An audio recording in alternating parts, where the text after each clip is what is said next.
selamat siang Ibu Arinta Dewi. Selamat siang. Oke, bagaimana kabarnya Ibu hari ini? Alhamdulillah baik dan sehat. Alhamdulillah. Sedang sibuk apa ini Ibu? Kami saat ini sedang sibuk penerimaan siswa baru. Oke, sudah mulai ya Ibu? Sudah ya? mulai. Ya. Baik, hari ini saya akan bertanya beberapa pertanyaan tentang pengambilan keputusan Ibu yang dilakukan oleh Ibu khususnya di SMA Puhua ini Ibu. Baik, langsung saja ya Ibu untuk pertanyaan pertama. Selama ini bagaimana Ibu mengidentifikasi kasus-kasus yang merupakan dilema etika atau bujukan moral Bu? Baik, kalau untuk persoalan etika dan moral itu kami mengacu kepada aturan Bu ya. Jadi aturan yang ada itu seperti apa begitu, kemudian aturan yang memang kami buat di sekolah. Semuanya berpusat kepada sekolah ini kan pasti ada visi misi, ada tujuan, kemudian ada nilai-nilai yang memang kami bentuk begitu ya. Core value namanya istilahnya. Jadi kita punya moto sekolah, kita punya core value selain dari visi misi tadi itu. Nah kemudian dari core value dan dari moto sekolah serta tujuan sekolah itu kami turunkan menjadi sebuah peraturan yang diberlakukan kepada siswa, dan sebenarnya juga untuk semua warga sekolah itu kami punya aturannya begitu. Nah, dilema etika ini kadang-kadang muncul di situ. Jadi ketika ada hal-hal yang memang melanggar peraturan ya, peraturan sekolah itu nanti akan semacam mungkin di luar kebiasaan atau seperti apa, atau mungkin kebiasaannya si orang tua dan anaknya ini seperti apa, kemudian secara aturan sekolahnya mungkin tidak memperbolehkan itu. Nah itu biasanya muncul di situ dilemanya. Jadi teridentifikasinya ya dari pelanggaran-pelanggaran peraturan yang dilakukan oleh siswa. Oke, berarti dari aturan sekolah itu sendiri ya Bu, nanti diturun-turunkan. Kasus yang sering terjadi juga pasti ada ya Bu yang berkaitan dengan dilema moral tadi. Nah selanjutnya Ibu, bagaimana Ibu menjalankan pengambilan keputusan di sekolah Ibu saat ini, teruntuk khususnya kasus-kasus di mana ada kepentingan yang sama nih, atau antara benar dan salah, atau mengandung nilai-nilai kebajikan tersendiri? Pertama-tama pada prinsipnya kalau dalam pengambilan keputusan kita harus megang prinsip ya Mbak. Jadi prinsipnya ini prinsip pendidik. Kita kan tidak bisa istilahnya memberikan judgement atau penilaian begitu ya ketika ada siswa yang melanggar kode etik begitu ya, kita langsung ngejudge mereka itu misalnya salah atau perbuatan kriminal atau seperti apalah, lebih jauhnya seperti itu, karena kita itu kan mendidik ya. Jadi dalam peraturan yang dibuat pun pastinya kan dalam rangka mendidik. Jadi prinsip yang harus pertama dipegang adalah yang kita putuskan, apapun yang kita putuskan itu harus berpegang kepada prinsip bagaimana kita mendidik gitu dan membangun karakternya anak gitu. Jadi itu prinsipnya itu dulu, mendidik itu. Dan mungkin dalam mendidik itu kan juga bisa dibilang tadi ya, itu kan bisa kayak sama-sama benar atau sama-sama tidak ada yang salah begitu ya, karena memang kan yang namanya mendidik itu kan luas sekali. Nah cuman kita akan mengambil tetap harus ada patokan, dalam arti kata yang tadi itu tujuannya bagaimana, prinsip sekolahnya bagaimana, dan itu harus selaras nih sama orang tuanya gitu ya, karena kalau orang tuanya nggak sejalan sama kita tuh sulit gitu. Jadi pada dasarnya dalam pengambilan keputusan semua didasarkan kepada prinsip mendidik itu tadi. Jadi memang dikembalikan lagi dengan prinsip pendidik gitu tadi ya. Baik, langkah-langkah atau prosedur seperti apa yang biasanya Ibu ambil? Kalau prosedurnya ya Mbak, pertama itu kalau misalnya ada siswa nih, dia melakukan sesuatu begitu ya, ya kita harus cek dulu, harus cross check kronologinya itu bagaimana. Artinya dia ini kronologinya tuh kan namanya siswa bertindak itu kan dia pasti ada pemicu ya, pemicunya apa, motifnya apa, seperti itu. Lalu apa yang dilakukan, apakah itu merugikan kepentingan orang lain misalnya atau kepentingan siswa lain. Nah itu kan kita harus lihat ada tahapan-tahapannya. Yang paling utama banget ya kita ngecek kronologinya gitu, kronologinya yang dilakukan itu apa sih kayak gitu. Lalu kita akan melihat peraturannya lagi, balik lagi gitu, prinsip dan peraturannya itu apakah ada yang dilanggar, apakah ada yang mungkin dirugikan dengan apa yang dilakukan. Nah dari situ sih. Berarti mengumpulkan kronologi apa saja yang terjadi seperti itu. Iya. Baik, hal-hal apa saja yang selama ini Ibu anggap efektif nih dalam pengambilan keputusan pada kasus-kasus dilema etika? Hal-hal yang efektif ya Mbak, kembali lagi tadi ya, karena pada prinsipnya kita adalah mendidik ya, jadi kita ke situ lah ya. Jadi kayak gini, prinsipnya itu pokoknya kita untuk mendidik, jadi kita akan selalu memberi pengertian begitu ya kepada siswa bahwa apa yang kita lakukan, misalnya ada siswa yang melanggar etika tadi itu arahnya selalu ke sana, arahnya ini tuh demi tujuan apa istilahnya, demi tujuan pendidikannya dia, demi kebaikannya dia, kayak gitu. Jadi ke situ itu mungkin lebih efektif. Dan yang lain adalah kita mesti bersinergi sama orang tuanya juga harus diberi pemahaman ya tentang bagaimana sekolah gitu ya, dan itu harus betul-betul dari awal dilakukan. Makanya kita banyak forum-forum yang kita fasilitasi ya, ada beberapa ya. Jadi ada yang secara berkala itu kita fasilitasi pertemuan orang tua dengan sekolah, pertemuan orang tua dengan guru. Nah itu untuk menyelaraskan tadi itu supaya energinya sama, supaya kita satu visi gitu ya untuk bagaimana kemudian ini ya pengembangan anaknya di sekolah. Kalau misalnya ada anak yang melanggar kode etik, ketika orang tuanya paham itu akan jauh lebih mudah dan orang tuanya akan mendukung. Oh sekolah tuh melakukan ini karena memang tujuannya untuk mendidik seperti itu, dan itu akan jauh lebih ini. Dan tentunya kan kita ada pencegahan ya, jangan sampai itu terjadi dulu kan kayak gitu. Salah satu pencegahan masalah etika adalah kita mesti menjadikan kebiasaan-kebiasaan baik itu hal-hal baik itu menjadi kebiasaan. Itu adalah salah satu hal yang juga bisa mencegah tuh. Jadi hal-hal baik itu harus kita jadikan semacam kebiasaan gitu. Dan itu nggak bisa sekali aja dikasih tahu lalu jalan tuh, enggak, itu harus sering-sering diingatkan gitu, dan dari berbagai kesempatan. Contoh misalnya saat upacara itu adalah contoh yang cukup bagus, di mana di situ ada siswa lagi mendengarkan amanat semua. Nah itu bisa tuh guru-guru yang menjadi pembina upacara itu dapat menyampaikan hal-hal yang tadi itu gitu. Kemudian kami ada juga banyak kegiatan-kegiatan yang memang mendukung untuk pencegahan tadi itu. Berarti memang kolaborasi dengan wali siswa ya, wali murid itu sudah terbukti efektif di sini ya. Baik. Selanjutnya hal-hal apa saja nih yang selama ini merupakan tantangannya nih, Bu? Tantangan dalam pengambilan keputusan khususnya berkaitan dengan dilema etika tadi. Sejauh ini tantangannya apa ya? Tantangannya mungkin lebih ke memberi pemahaman saja sih ya, Mbak ya, bahwa kalau keputusan yang terkait etika tadi itu kan tadi ya mungkin karena tidak ada yang benar atau salah, atau mungkin memang cara mendidiknya berbeda gitu kan.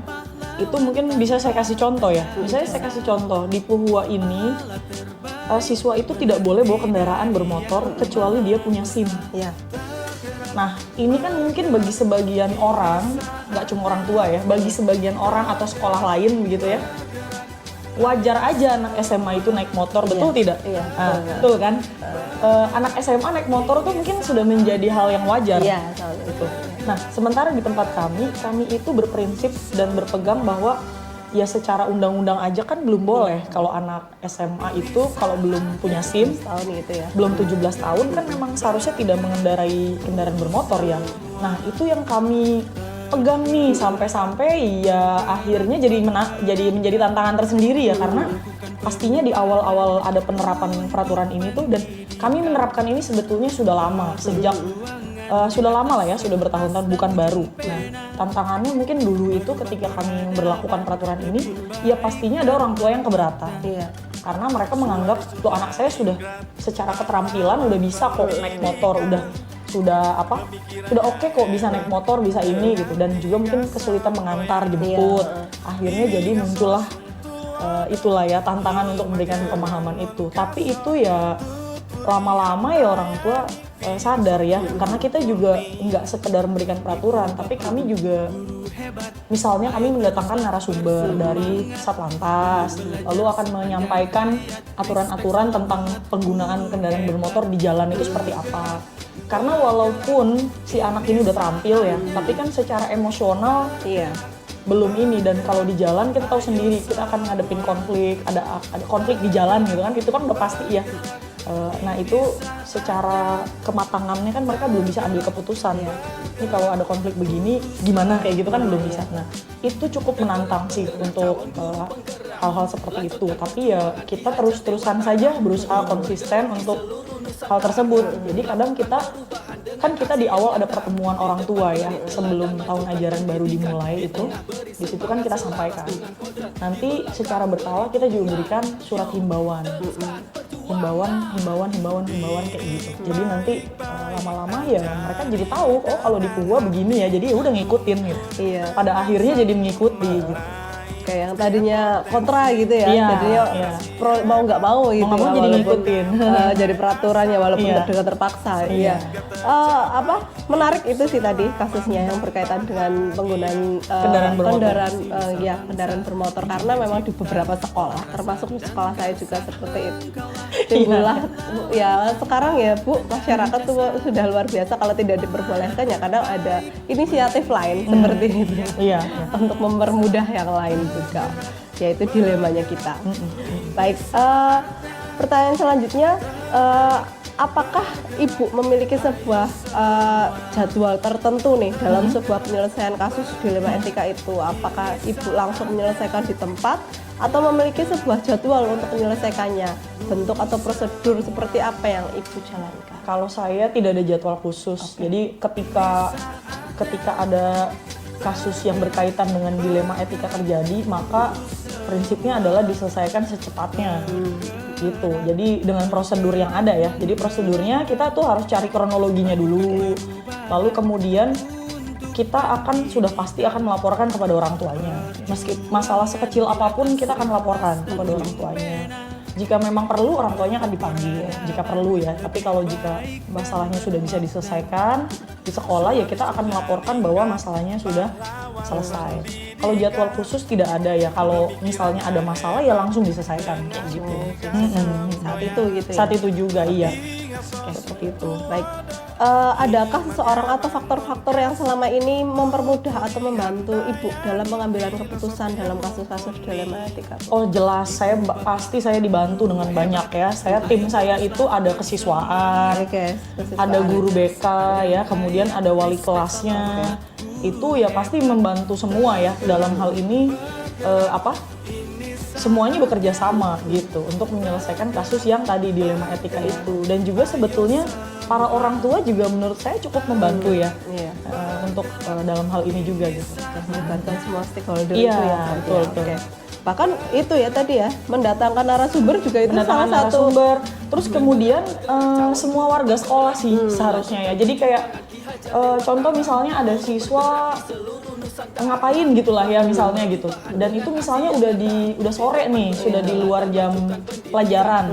Itu yang kan kami ada prosedur bahwa ya kalau udah sore gini kan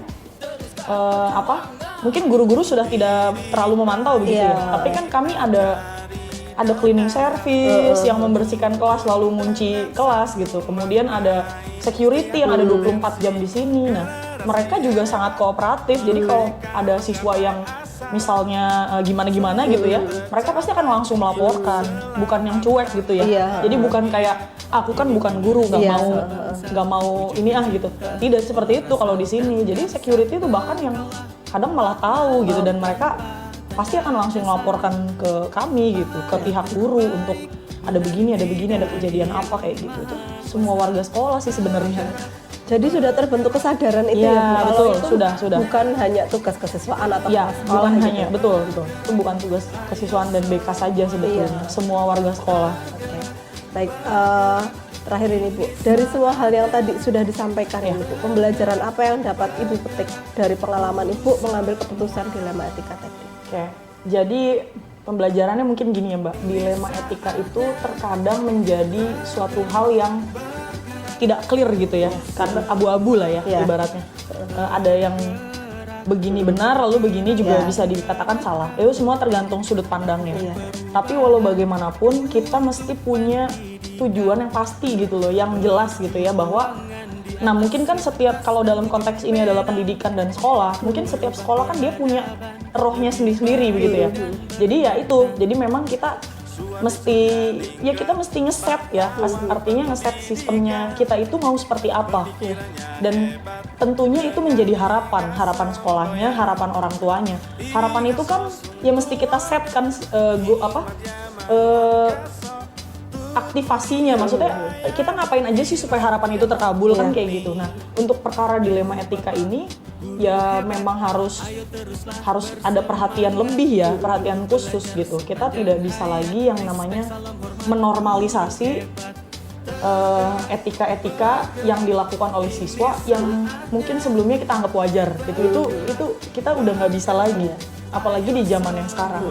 Jadi kita tidak bisa lagi menormalisasi hal-hal yang kayak oh ya itu kan normal nggak apa-apa, itu nggak bisa. Kita harus lebih alert ya, lebih waspada gitu loh. Kalau dulu kan norma kan juga udah bergeser ya sekarang itu. Jadi mungkin kalau dulu kita hormat ke guru itu kan jelas ya, hormat tuh kayak gimana sih? Bahkan mungkin kita ngomong menjawab aja kan nggak berani gitu. Nah kalau zaman sekarang kan sudah tidak seperti itu gitu. Tapi kita mesti ini ya tadi ya, mesti ngeset goalnya, terus kemudian juga kita mesti paham dan sadar betul kita itu ada di zaman apa gitu, dan bagaimana cara mengaktifasi tadi itu tentang peraturan-peraturan dan tentang sistem yang berkaitan dengan dilema etika. Oke, menarik sekali Bu Arinta. Ini luar biasa. Terima kasih sudah berbagi pengalaman yang Sama-sama. itu juga hal yang baru juga buat saya dan mungkin juga teman-teman yang lain yang menyaksikan. Terima kasih sudah cukup mungkin dari saya. Terima kasih waktunya. Mohon maaf apabila mengganggu waktunya Bu Arinta. Semoga diskusi kita bermanfaat dan menginspirasi banyak orang. Amin. Terima kasih sekian dari kami. Wassalamualaikum warahmatullahi wabarakatuh. Kebajikan yang kebijak. Ulang Bu. Sweet banget ya. Selamat siang teman-teman CGP, saya Yanetri Kristiani dan di sebelah saya ada rekan saya Naraditya Ajeng. Kami adalah CGP Angkatan 11 dari Kabupaten Banyumas dan pada kesempatan kali ini kami akan mengadakan wawancara tentang pengambilan keputusan berbasis nilai-nilai kebajikan sebagai pemimpin. Dan pada siang hari ini di sebelah saya juga ada narasumber kita, yakni Ibu Dr. Randa Harsini Trihandayani SPDSD. Beliau adalah Kepala Sekolah di SD Kristen 1 Purwokerto. Selamat siang Ibu Sin. Selamat siang Bu Yanet. Iya Bu Sin, di kesempatan siang ini kami akan bertanya beberapa hal tentang pengambilan keputusan yang berbasis nilai-nilai kebajikan sebagai pemimpin yang ada di sekolah ini, nggih, Bu Sin, nggih? Iya, di sini ada beberapa pertanyaan Bu Sin yang ingin kami ajukan untuk pengambilan keputusan ini. Untuk yang pertama Bu Sin, Ya, selama Bu Sin memimpin di sekolah ini, bagaimana cara Ibu Sin dalam mengidentifikasi kasus-kasus yang terjadi di sekolah, kemudian seperti kasus dilema etika atau kasus bujukan moral, itu seperti apa Bu? Bu Sin mengidentifikasi kasus-kasus yang terjadi ini. Pasti kan ada lah ya Bu ya, beberapa gitu ya kasus-kasus yang sering kita temui di sekolah, baik itu secara individu dengan individu ataupun individu dengan kelompok, mungkin begitu ya Bu Sin? ya.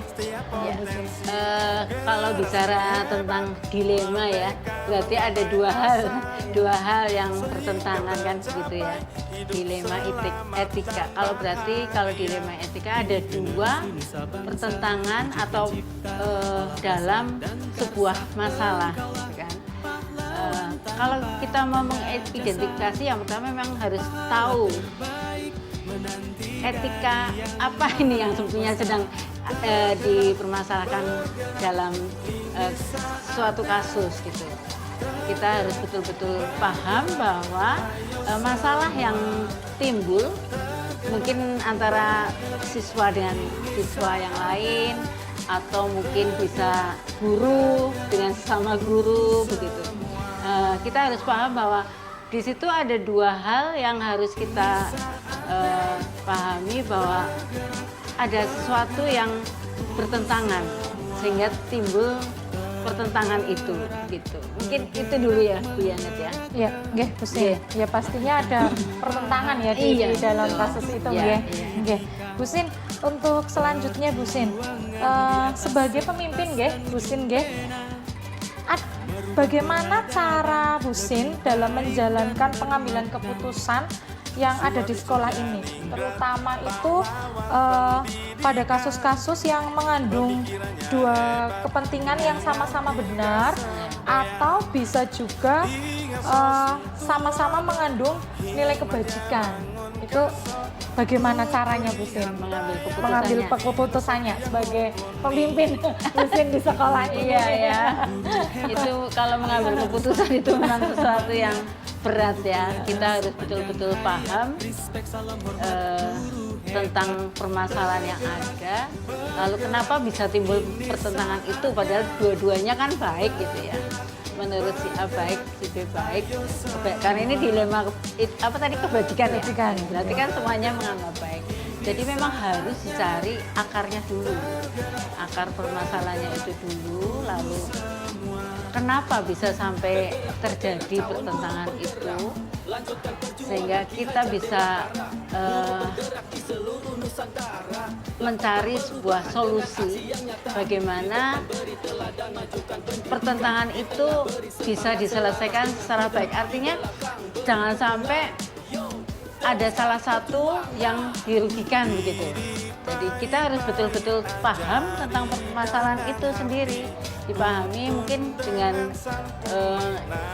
mencari tahu, tidak langsung kepada saat itu juga diputuskan, tetapi harus kita cari akar permasalahannya dengan mencari tahu dari beberapa teman atau beberapa siswa gitu. Sehingga nanti keputusan yang kita ambil bisa menjadi keputusan yang tepat, tidak merugikan salah satu dari pihak yang bertentangan itu.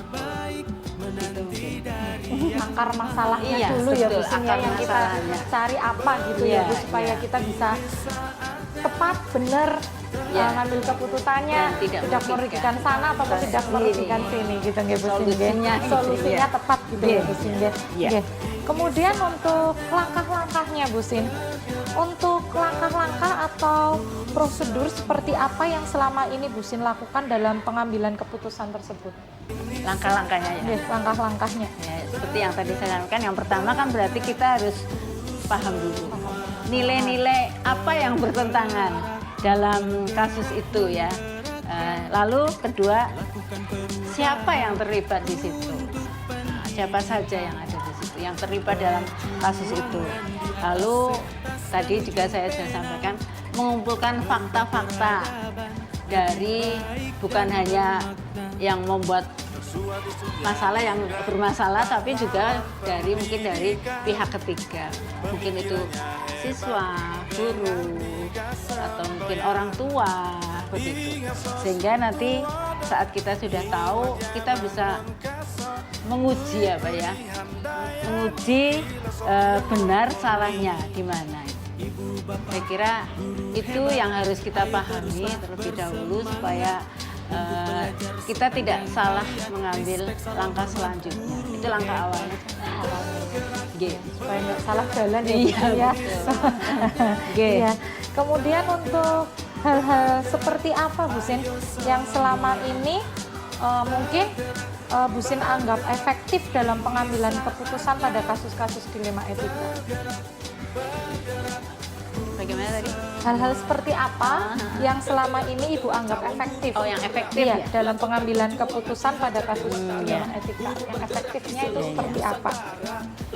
Jadi yang efektif pada dasarnya kita harus bisa berpikir secara logis dengan berbasis pada hasil awal tadi gitu. Dari yang kita dapatkan, di awal tadi kan ada ya siapa yang terlibat, lalu fakta-faktanya yang relevan tadi apa, kemudian lalu setelah itu baru pada kita hubungkan dengan peraturan-peraturan yang ada. Kalau di sebuah sekolah pasti ada aturan ya, ada aturan baik untuk siswa ataupun guru, dan juga pasti kaitannya juga dengan orang tua gitu. Nah itu ada penyelesaiannya itu kita selain dari fakta-fakta itu tadi, ini sesuai tidak dengan aturan-aturan yang kita buat. Jadi harus mengacu juga pada aturan yang ada seperti itu. Kemudian mengutamakan juga rasa peduli. Tadi disampaikan di atas latar belakangnya apa. Jadi tidak bisa kita menutup mata dengan yang ada saat itu saja, tapi juga harus peduli pada kenapa ada latar belakang seperti itu. Sehingga nanti kita juga waktunya tidak terbuang cuma ya tadi yang efektif kan begitu ya, efektif dan tidak merugikan salah satu pihak gitu. Ya, jadi dikaitkan dengan aturan, dengan fakta-fakta yang ada.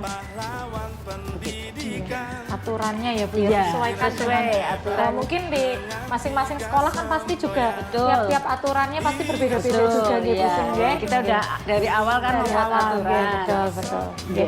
Ya, selanjutnya Bu Sin, untuk hal-hal apa saja yang selama ini merupakan tantangan dalam pengambilan keputusan pada kasus-kasus dilema etika? Tantangannya apa nih Bu, Ya, untuk saat mengambil keputusan?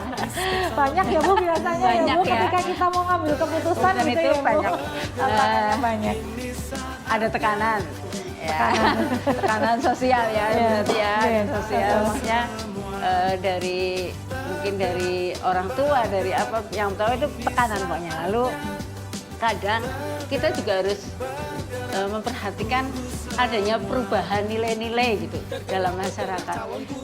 Apakah yang nanti kita ambil keputusan itu sesuai dengan perubahan nilai-nilai yang terjadi dalam masyarakat? Karena sekarang dengan adanya era digital ya yang semakin maju pun ada banyak perubahan-perubahan dalam peraturan-peraturan atau kepentingan-kepentingan gitu ya.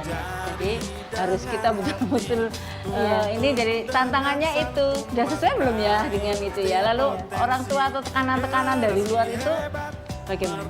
Gitu. Lalu juga ya ini ada lagi konflik kepentingannya. Konflik kepentingannya ya. Iya betul. Iya. Seberapa penting atau seberapa apa ya keputusan itu bisa dilakukan ya. Jadi nanti apakah setelah mengambil keputusan itu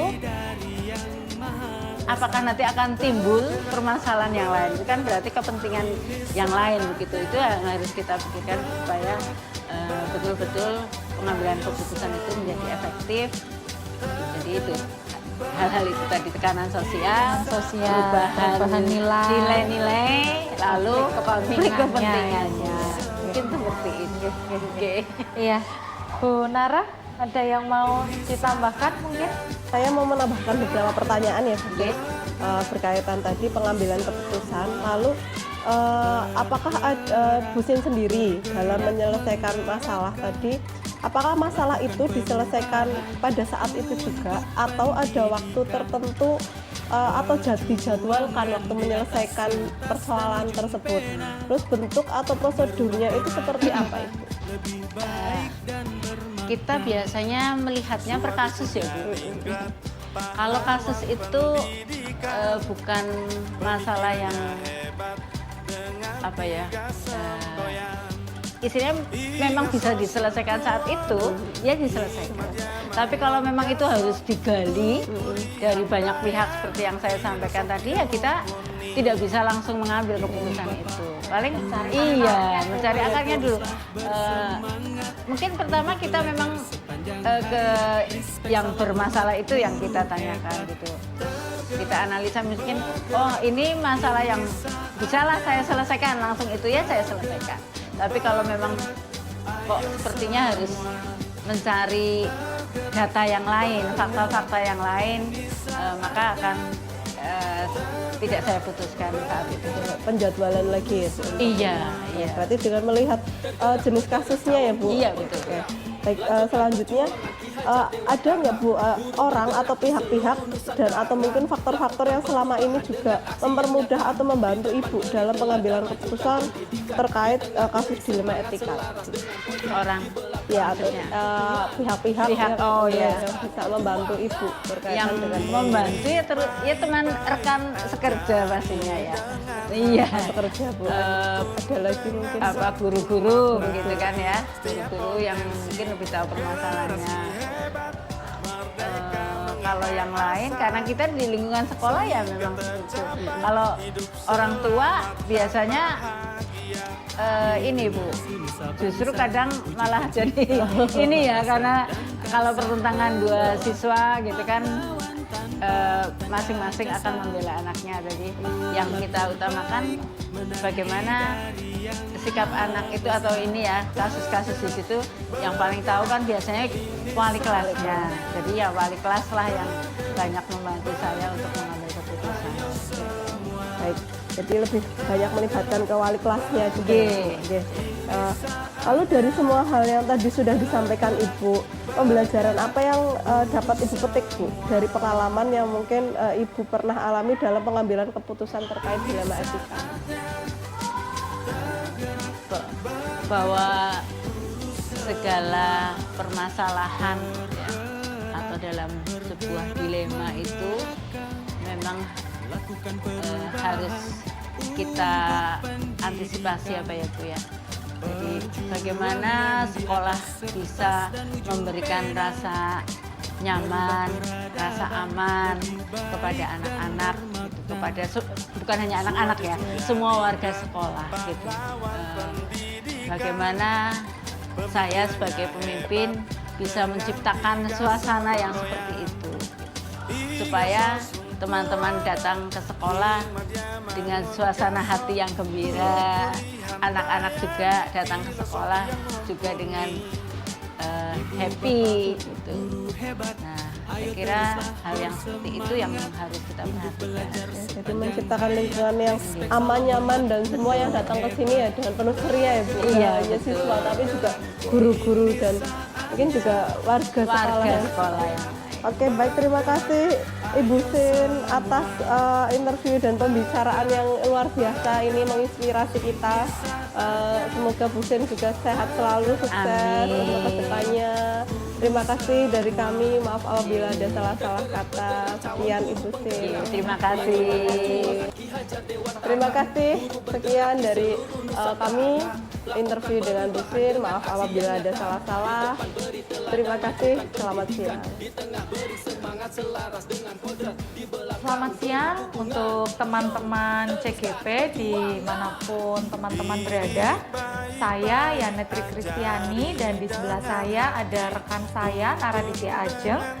Kami adalah CGP Angkatan 11 dari Kabupaten Banyumas dan pada kesempatan siang ini kami akan mengadakan wawancara tentang pengambilan keputusan berbasis nilai-nilai kebajikan sebagai pemimpin, dan pada siang ini juga ada narasumber kita di sini yaitu Ibu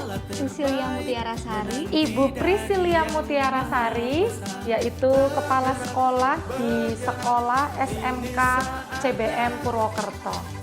Selamat siang, Selamat siang. Bagaimana kabarnya Bu? Alhamdulillah luar biasa ya. Sehat ya Bu. Iya. Ibu bagaimana kabarnya? Puji Tuhan, kita juga sehat ya Bu Nara. Alhamdulillah. Iya, Ibu, untuk siang hari ini kami berdua meminta izin dan meminta waktu ya Bu untuk Senang hati Ibu. Iya, untuk melakukan wawancara. Kami ada beberapa pertanyaan yang ingin diajukan kepada Ibu Priscilia mengenai pengambilan keputusan berbasis nilai-nilai kebajikan sebagai pemimpin di sekolah ini, nggih. Ya, langsung saja nggih Ibu. Nggih, baik Ibu. Ya, Ibu, saya mau bertanya sama Ibu Priscilia, Bu. Selama Ibu Priscilia memimpin di sekolah ini, SMK nggih Bu nggih? SMK. SMK Citra Bangsa Mandiri. SMK Citra Purwokerto. Bangsa Mandiri Purwokerto. Ini Iya. sangat terkenal ya Bu ya sekolahnya ya Bu, dengan siswa yang sangat banyak Ibu. Alhamdulillah. Iya, saya ingin bertanya Ibu, sebagai pemimpin, bagaimana cara Ibu Priscilia dalam mengidentifikasi kasus-kasus yang terjadi di sekolah Ibu? Pasti sering ditemui lah ya Bu ya, kasus-kasus Betul yang sekali. baik itu dari guru, pendidik, ataupun dari peserta didiknya, atau mungkin juga bahkan dari orang tua siswanya. Betul. Ibu, saya ingin bertanya, kira-kira seperti kasus dilema etika atau bujukan moral itu bagaimana Bu cara mengidentifikasi kasus-kasus yang ada di sekolah ini? Baik, terima kasih Ibu atas pertanyaannya. Jadi banyak sekali kasus di sekolah-sekolah kami, mungkin juga bukan hanya di sekolah kami Betul, yang betul. ada kasusnya gitu, atau Iya, banyak. betul. Hampir setiap hari ada kasus atau permasalahan yang tentunya juga permasalahannya berbeda di setiap harinya.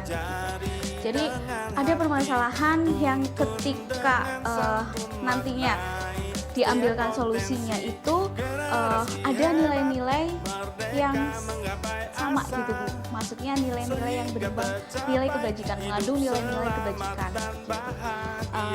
Kemudian ada juga permasalahan yang memang permasalahan tersebut itu bisa langsung diselesaikan karena permasalahan tersebut termasuk dalam rujukan moral.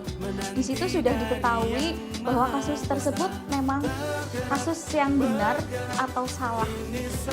Jadi sudah tidak ada lagi pertimbangan antara nilai-nilai kebaikan di dalamnya. Jadi bisa langsung diputuskan bagaimana solusinya. Kemudian kita juga bisa lihat juga hukum-hukum yang mengikatnya ada atau tidak gitu. Kalau ada hukum yang mengikat, itu berarti bisa dikategorikan sebagai rujukan moral. Oke. Selanjutnya Ibu, selama Ibu memimpin di sekolah ini pasti sudah lama ya Bu ya di sini ya Bu ya. Belum Bu, ini saya juga masih dalam proses belajar karena baru jalan 3 tahun ini. Oh ya, sudah lumayan lama itu Bu. Masih meraba Bu, sama-sama masih belajar. Selama Ibu memimpin, Ibu Priscilia, bagaimana cara Ibu untuk menjalankan pengambilan keputusan di sekolah, terutama pada kasus-kasus yang mengandung dua kepentingan yang sama-sama benar, sama-sama mengandung nilai kebajikan. Itu kan biasanya kita seringkali sedikit sulit ya Bu ya untuk mengambil keputusan jika kasus-kasus tersebut adalah kepentingan yang sama-sama benar atau juga sama-sama mengandung nilai kebajikan. Kira-kira bagaimana Bu? Jadi untuk kasus-kasus yang sulit seperti itu, saya analisa dulu kasusnya seperti apa, diidentifikasi dulu kasusnya seperti apa, kemudian saya melakukan diskusi dengan tim saya atau beberapa pihak yang terkait dalam kasus tersebut untuk duduk bersama, kemudian kita menganalisa, mengidentifikasi permasalahannya, kemudian konfirmasi juga kepada pihak-pihak yang terkait sebelum nantinya memutuskan bagaimana solusinya. Sikap dan Apa sih nanti ada analisa dan identifikasi kasus terlebih Betul. dahulu gitu ya. Kemudian ada diskusi juga, ada komunikasi juga. Jadi istilahnya itu kita tidak bisa ya Bu kalau untuk Tidak bisa langsung langsung, gitu ya Bu ya tidak bisa langsung dalam memutuskan. satu waktu itu gitu ya Iya, ketika ada betul. kasus gitu nggih. Iya. Ya Bu, untuk selanjutnya Bu, langkah-langkah atau prosedur seperti apa yang selama ini Ibu lakukan dalam pengambilan keputusan? Untuk langkah-langkahnya seperti itu tadi Bu, jadi kasusnya apa, saya harus paham dulu kasusnya seperti apa, duduk permasalahannya yang sebenarnya seperti apa, kemudian diidentifikasi juga kasusnya, kemudian saya panggil tim yang relate dengan kasus tersebut, yang berkepentingan juga, kemudian dibahas bersama. Walaupun nantinya ketika diambil keputusan itu pasti ada pihak-pihak yang merasa tidak puas begitu, Pro kontra ya, Bu ya. ada pro Ya. ada pro dan kontra terhadap solusi yang akan diambil itu. Namun kalau sudah didiskusikan bersama, berarti kan semua tahu permasalahannya dan beberapa alternatif solusi juga mereka kan sudah tahu itu. Kalaupun pada awalnya terjadi penolakan begitu, atau ada yang merasa tidak nyaman dengan keputusan tersebut, nantinya apabila memang keputusan yang kita ambil itu sudah berkeadilan, kemudian juga kita tahu dampaknya yang akan terjadi seperti apa, dampak positif negatifnya begitu, pastinya jika memang benar-benar itu berkeadilan dan mementingkan peserta didik, kemudian mementingkan umum begitu, pasti nantinya juga akan diterima oleh pihak-pihak yang awalnya itu tidak merasa puas. Luar biasa, Bu. Berarti kita memang harus paham dulu ya, Bu ya, kasusnya seperti apa supaya bisa menanganinya secara tepat gitu ya, Bu ya. Oke. Oke, untuk yang selanjutnya, Ibu, hal-hal seperti apa, Bu, yang selama ini mungkin Ibu anggap paling efektif dalam pengambilan keputusan pada kasus-kasus dilema etika, Bu, yang sudah ada? Hal-hal yang paling efektif selama ini yaitu tadi kadang-kadang sebagai yang diamanahi begitu ya, Bu, sebetulnya sudah memikirkan dan punya solusi begitu ya, tapi kembali lagi bahwa kita harus mendengarkan dari semua pihak itu sebelum nantinya memang akan disepakati sebuah solusi. Jadi harus duduk bersama semua pihak, kemudian pihak yang terkait ya, kemudian juga walaupun kita mendiskusikan, berkomunikasi, bukan berarti kita membuka juga dalam ruang yang sangat luas begitu, kemudian akhirnya kemana-mana, tidak seperti itu juga, tetapi hanya pihak-pihak yang memang terkait dan perlu dikonfirmasi itu kita kumpulkan bersama, kita duduk bersama, kemudian kita diskusikan juga bersama masalah, kemudian solusinya juga, kemudian dampak dari kasus tersebut, kemudian dampak dari pengambilan keputusan tersebut, kita juga harus sampai ke sana analisanya sampai nantinya ada solusi yang memang betul-betul efektif.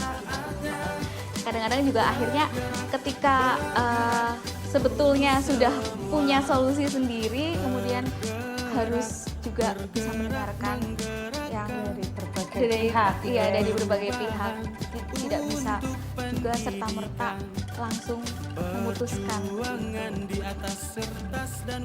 Ya, Bu, untuk selanjutnya, Bu, kira-kira hal-hal apa saja yang selama ini merupakan tantangan, Bu?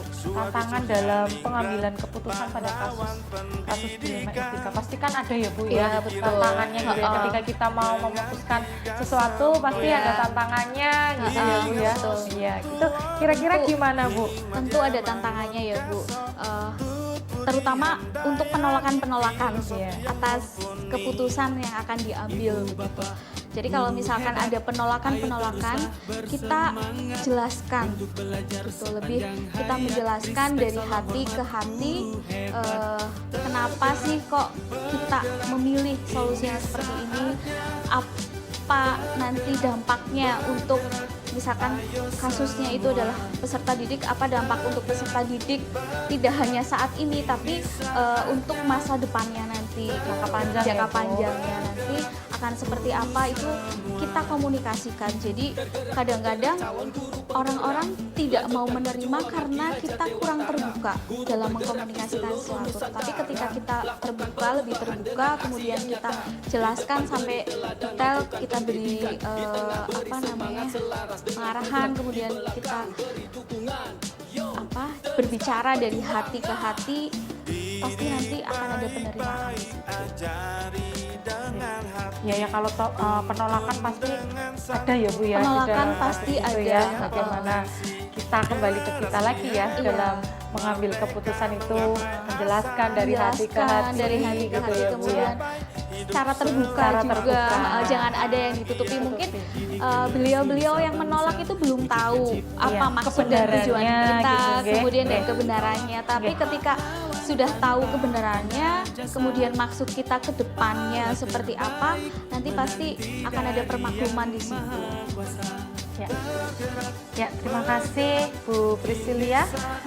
Masih ada beberapa pertanyaan ini Bu. Banyak ya Bu ya.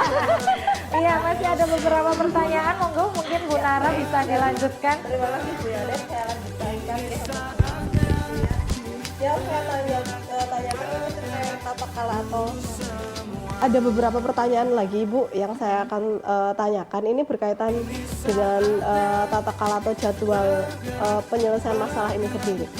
Apakah Ibu sendiri langsung menyelesaikan masalah di tempat atau memiliki sebuah jadwal untuk menyelesaikannya? Bentuk atau prosedurnya juga seperti apa Bu biasanya? Ya baik. Untuk permasalahan-permasalahan atau kasus-kasus ini ada kasus yang memang harus cepat diselesaikan, ada juga kasus yang perlu tahapan-tahapan dulu. Begitu. Jadi kita lihat dulu kasusnya seperti apa. Jika memang harus ditangani pada saat itu juga, pasti pada saat itu juga ditangani. Gitu. Tetapi juga ada deadline juga untuk kasus-kasus tertentu yang tentunya harus ada kita memberikan ruang atau waktu dalam penyelesaian. Tidak semuanya diselesaikan saat itu juga, hari itu juga, tergantung kasusnya seperti apa. Jadi dilihat lagi ya Bu, bentuk kasusnya itu apakah Betul. bisa diselesaikan segera saat itu atau membutuhkan waktu untuk Iya. tadi ya. Karena tadi juga Ibu menyebutkan berkolaborasi dengan pihak lain juga ya. Oke. Selanjutnya Ibu, adakah seseorang atau faktor-faktor yang selama ini mempermudah atau membantu Ibu dalam pengambilan keputusan berkaitan dengan dilema etika? Mungkin ada yang membantu Ibu selama ini atau kolaborasi dengan siapa saja? Kalau untuk berkolaborasi tentu ya Bu, karena kita di institusi, kemudian kasus-kasusnya juga banyak begitu, dan ya tentu kita harus berkolaborasi dengan warga sekolah begitu, dan dengan pihak yang terkait. Ada yang membantu saya memang tim waka. Biasanya dengan tim maka dengan gitu. tim waka, Dengan siapa kemudian lagi? dengan kepegawaian. Ya, kalau kasus itu menyangkut tentang guru atau karyawan, itu saya berkolaborasi juga dengan kepegawaian, kemudian juga dengan yayasan kami, karena kami adalah sekolah swasta. Tentu untuk menyelesaikan kasus-kasus yang memang sudah saatnya dikembalikan ke yayasan, kami berkolaborasi juga dengan yayasan. Ya. Baik Ibu, berikutnya dari semua hal yang tadi sudah Ibu sampaikan ini Bu, pembelajaran apa yang mungkin dapat Ibu petik dari pengalaman Ibu saat mengambil keputusan khususnya tentang dilema etika ini? Baik, pengalaman saya dalam menangani kasus dilema etika ini tentu komunikasi ya Bu. Komunikasi yang terbuka harus dikedepankan, kemudian pengambilan keputusan yang berkeadilan, kemudian ya tentu kolaborasi dengan berbagai pihak. Ya. Komunikasi, kolaborasi itu ya Bu, penting ya. Penting Dan sekali. itu juga sudah terbukti efektif juga untuk penyelesaian masalah saat ini di sekolah Ibu ya. Oke, baik, terima kasih Bu Prisil, ini sangat obrolan kita insya Allah semoga menginspirasi ya banyak orang, dan sukses terus untuk Bu Prisil. Terima kasih, sukses juga untuk Bu Nara dan Bu Yanet. Bu Yanet ya yang sudah menempuh pendidikan guru penggerak, sudah sampai dengan modul 3.2 ya. Oh, 3.1 ya, sebentar lagi selesai.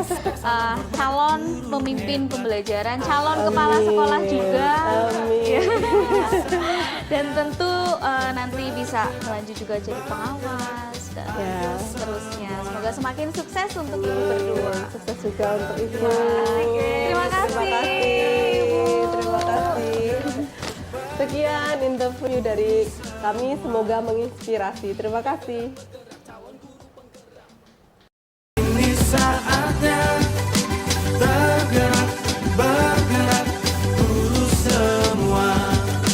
Tergerak, bergerak, menggerakkan. Lakukan perubahan untuk pendidikan. Perjuangan di atas kertas dan ujung pena. Merubah peradaban lebih baik dan bermakna. Suadi Suryaningrat, pahlawan pendidikan. Pemikirannya hebat dengan 3 semboyan. Ingat sosung tulodo, hikmatnya mangun kaso. Tutpuri handayani, filosofi yang mumpuni. Ibu bapak guru hebat, ayo teruslah bersemangat untuk belajar sepanjang hayat. Respect, salam hormat, guru hebat. Tergerak, bergerak, ini saatnya. Tergerak, bergerak, ayo semua. Tergerak, bergerak, ini saatnya. Tergerak, bergerak, guru semua. Tergerak, bergerak, calon guru penggerak. Ini saatnya. Tergerak, bergerak, guru semua. Tergerak, bergerak, menggerakkan. Lakukan perubahan untuk pendidikan. Perjuangan di atas kertas dan ujung pena. Merubah peradaban lebih baik dan bermakna. Suadi Suryaningrat, pahlawan pendidikan. Pemikirannya hebat dengan 3 semboyan. Ingat sosung tulodo, hikmatnya mangun kaso. Tutpuri handayani, filosofi yang mumpuni. Ibu bapak guru hebat, ayo teruslah bersemangat untuk belajar sepanjang hayat. Respect, salam hormat, guru hebat. Tergerak, bergerak, ini saatnya. Tergerak, bergerak, ayo semua. Tergerak, bergerak, ini saatnya. Tergerak, bergerak, guru semua. Tergerak, bergerak, calon guru penggerak. Ini saatnya. Tergerak, bergerak, guru semua. Tergerak, bergerak, menggerakkan. Lakukan perubahan untuk pendidikan. Perjuangan di atas kertas dan ujung pena. Merubah peradaban lebih baik dan bermakna. Suadi Suryaningrat, pahlawan pendidikan. Pemikirannya hebat dengan 3 semboyan. Ingat sosung tulodo, hikmatnya mangun kaso. Tutpuri handayani, filosofi yang mumpuni. Ibu bapak guru hebat, ayo teruslah bersemangat untuk belajar sepanjang hayat. Respect, salam hormat, guru hebat. Tergerak, bergerak, ini saatnya. Tergerak, bergerak, ayo semua. Tergerak, bergerak, ini saatnya. Tergerak,